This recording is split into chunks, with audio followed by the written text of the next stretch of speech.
भारी तनाव के बीच भारत को ऊर्जा सुरक्षा में और मजबूती मिली है। शिवालिक के बाद एक और जहाज नंदा देवी भारत पहुंच गया है, जिस पर 44,000 मीट्रिक टन एलपीजी लोड है। वहीं तीसरा जहाज जगलाडकी भी आज दोपहर करीब 2:30 बजे तक गुजरात के ही मुंद्रा पोर्ट पर पहुंचने वाला है, जिस पर लगभग 81,000 मीट्रिक टन कच्चा तेल लदा हुआ है। भारतीय विदेश मंत्रालय के प्रयास और नौसेना की सुरक्षा में ये जहाज भारत पहुंच रहे हैं, वो भी ऐसे समय में जब स्ट्रेट ऑफ हॉर्मुज बंद होने से दुनिया भर में तेल और गैस को लेकर हाहाकार मचा हुआ है।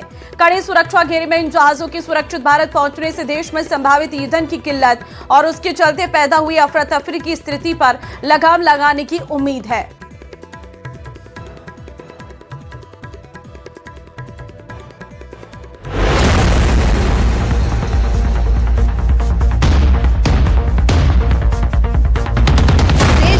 गैस की संकट की अफवाहों के बीच लगातार हॉर्मुज स्ट्रेट से तेल और गैस लेकर भारतीय जहाजों का लौटना जारी है। पहले मुंबई पोर्ट पर तेल के टैंकर आए और अब गुजरात के कच्छ में मुंद्रा पोर्ट पर शिवालिक जहाज करीब 44,000 मीट्रिक टन एलपीजी लेकर पहुंच गया है। इजराइल, अमेरिका और ईरान के बीच चल रही जंग के बीच स्ट्रेट ऑफ हॉर्मुज से निकलकर जब भारत का शिवालिक जहाज मुंद्रा पोर्ट की तरफ बढ़ रहा था, तो समंदर में इंडियन नेवी इसे स्कॉट कर रही थी। स्ट्रेट ऑफ हॉर्मुज से सुरक्षित निकला एलपीजी वाहक जहाज शिवालिक शाम करीब 5 बजे मुंद्रा पोर्ट पहुंचा।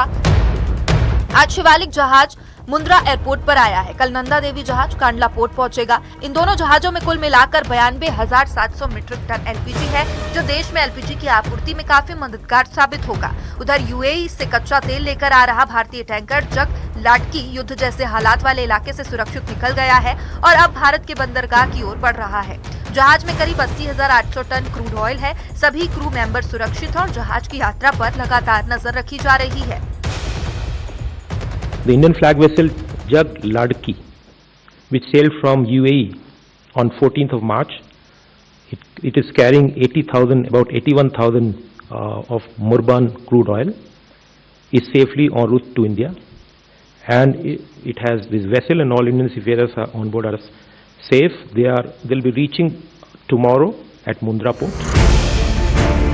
पश्चिम एशिया में जारी संघर्ष के कारण अब भी कई जहाज समुद्र में फंसे हैं। सरकार के मुताबिक भारतीय झंडे वाले 22 जहाज अभी भी हॉर्मुज स्ट्रेट के पश्चिमी हिस्से में मौजूद है। इन जहाजों पर सैकड़ों भारतीय नाविक काम कर रहे हैं। सरकार इन जहाजों की सुरक्षा को लेकर लगातार कोशिश में जुटी हुई है और इसके लिए भारत और ईरान के अधिकारियों के बीच हाई लेवल बातचीत भी हुई, ताकि इन जहाजों को सुरक्षित रास्ता मिल सके। 22 vessels, as was reported on Saturday also.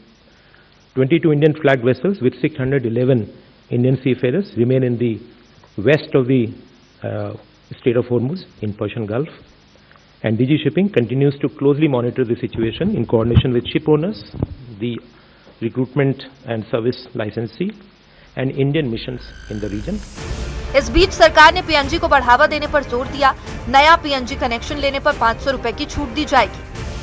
अगर 31 मार्च से पहले कनेक्शन लेता है और गैस लेना शुरू करता है, तो उसको 500 रुपए का फ्री गैस देने की उन्होंने बात की है। इसी तरह महानगर गैस ने भी कुछ इंसेंटिव्स दिए हैं और सिक्योरिटी डिपॉजिट को भी वेव ऑफ करने का बात कहा है। मिडिल ईस्ट में युद्ध के चलते हालात कठिन हैं, जिसकी वजह से सप्लाई चेन पर असर जरूर पड़ रहा है, लेकिन पेट्रोलियम मंत्रालय ने एक बार फिर साफ किया है कि देश में तेल और गैस की ना कोई किल्लत है और ना ही कोई संकट है। Bureau report, news 18।